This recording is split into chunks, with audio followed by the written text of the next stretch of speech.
Harmsworth, this is a fast-paced session. What's the next big deadline coming up? Well, we have a deadline here on Wednesday this week, which is cut off for House of Origin. And you can probably hear in the background here, there's some folks that are celebrating Washington State.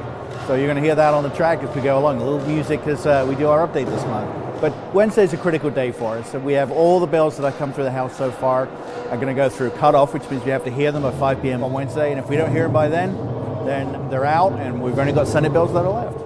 There's been some heavy voting on the House floor recently. Any key pieces of legislation you'd like to discuss? Well, there's a lot of discussion about carbon right now. We're not talking about the stuff that's in our pencils necessarily. We're talking about a carbon tax that the governor's office has proposed, and also a low fuel standard which affects carbon in our state. And of course, we all want to look after the environment, but both of these concepts are demonstrably bad to our economy. The low carbon fuel standard, which imposes a 10% reduction in the carbon emitted by our fuels, can damage our vehicles. It's somewhat pie in the sky as far as what it's going to do, and it ultimately just gets passed right down to the consumer.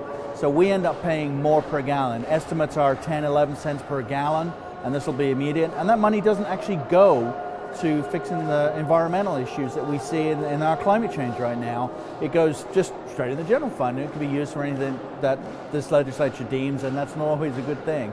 Secondly, the carbon tax, which has been proposed by the governor's office, which is a per emissions side of things, up to $40 per ton. Again, just straight on top of all the things that we use and consume, not just fossil fuels, but also anything that's shipped to us, products, groceries, all the things that we consume every day. Everything will go up in price, including our gas as well. So just overall, again, doesn't solve the problem necessarily.